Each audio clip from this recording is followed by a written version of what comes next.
And we're back. Still playing Adventures of Pip. Left off right where we said we were going to leave off, so that's good. Yeah. There we go. Okay, so that's checkpoint. Then. Yes, that's checkpoint. Okay. That's interesting. So, I'm assuming it'll be like what? Like red ones? Oh, whoa. So you did it. So I devolved. So now I How did you? Can you just do that at will, or? Yeah. So there's they haven't taught you how to do it yet. Actually, I'm just doing it because I know how to do it.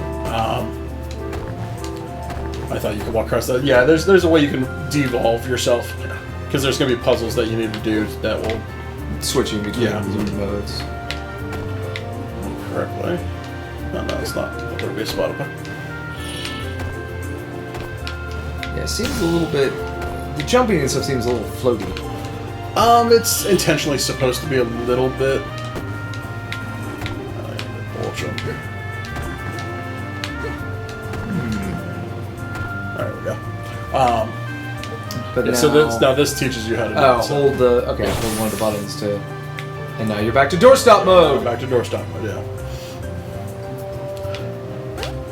Now what's fun is you eventually get other evolutions, like you eventually get a 16-bit sprite that you play as. Yeah. It has a sword. Nice. All about cutting things. And now, that's kind of cool. So you had to basically do that to get across there. I do be devolved to see the third person. So that was the third person we had to find. Oh, gotcha. That totally makes sense. Yeah, so now that you've rescued all the people, you are a real boy. Right? Yeah, sure. We'll go with that.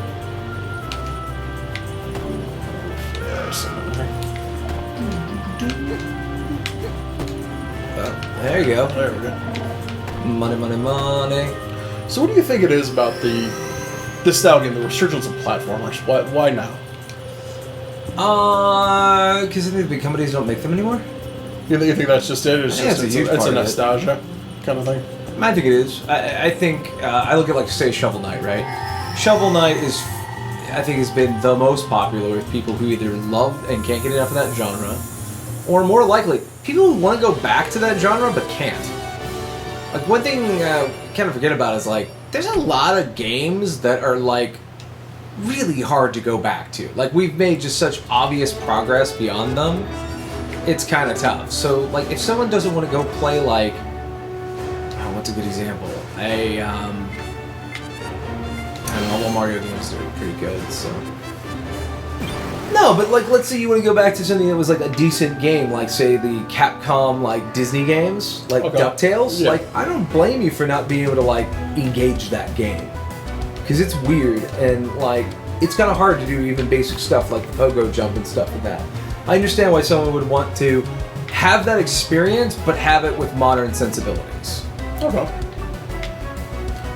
I think that's why you see all the resurgence in most of those genres, is because, especially like the Super Nintendo era, like, there's a lot of people who are in the hobby now who weren't around the first time that came around. It's true. I just wonder because there's so many of these now. And I'm not saying it's other thing is... I'm not saying it's a bad thing, because I love them. It's an easy thing for a very small team to do as well. That's true, I'll give it up. It's a lot easier to build this stuff than it is to build polygonal characters. That is true. I mean, again, not in the grand scheme of things, but if you were like a team of like 1 to 4 people, then totally.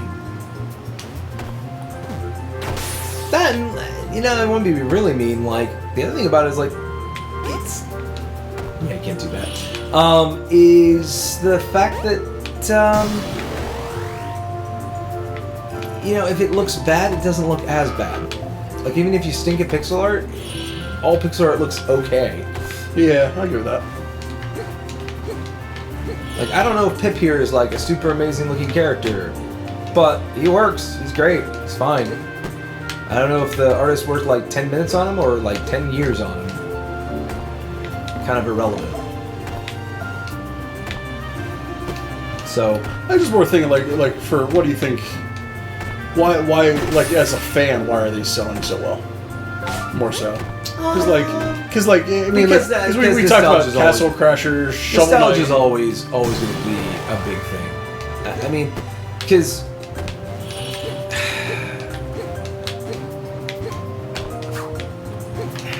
know actually on that. I want to say nostalgia, but obviously I think the majority of players are not playing this for genuine nostalgia. You know what I mean? I think the majority of these people who will play games like this were not around the first time. You know, they're not going, oh man, this reminds me of Mickey Castle of Illusion. You know, because they've never played that. Crap. Oh, you done screwed up. They did come back. Yep.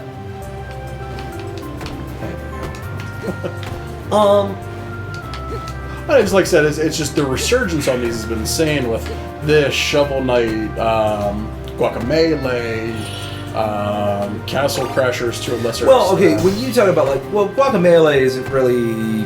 The game design's retro like Castlevania, Metroid, but... Punch that vine. But the art's very hand-drawn. But what I was saying is more so like the... Well, again, because the big publishers aren't making it. No one makes games like this anymore. Like, sure, all these indie kids do, but, like, you know, they're reaching a more niche audience. Like, I don't think Guacamelee, like, blew up the charts or anything, unfortunately. I think it sold a lot better than you'd think. I mean, I don't think it sold Call of Duty numbers. I don't think it sold sold Mario Party numbers like the games that the big guys make. You know what I mean? I think those games are too small for the big publishers nowadays. You know what I mean? I gotcha. I mean, I know. I'm just thinking. You know what I mean? Because we didn't see something like this. We haven't seen a resurgence like this since this generation. You know what I mean? It just seems like there's a lot more to. It feels like there should be something more. It's also easier than ever to build video games. I mean, one person can build a Stardew Valley based on Stardew Valley is. I thought the Harvest Moon was a fun game, and I spent a bunch of time as one person building that game, and now I'm a millionaire because.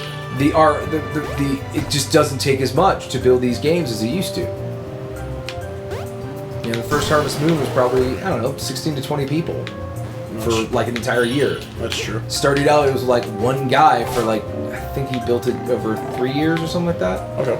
So, I mean, even if you equate that out, like that's still less time and less effort than it took the first time.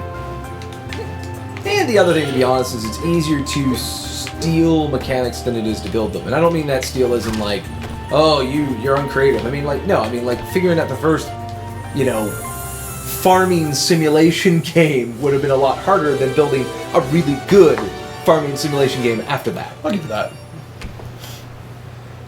But, yeah, I don't know. I'll tell you what, let's get to the world map, and I think we'll take another break, and we'll come back to the continuing adventures of Pip and our long-term discussion about the state of the video game industry. Yeah. Yeah. See ya. Peace.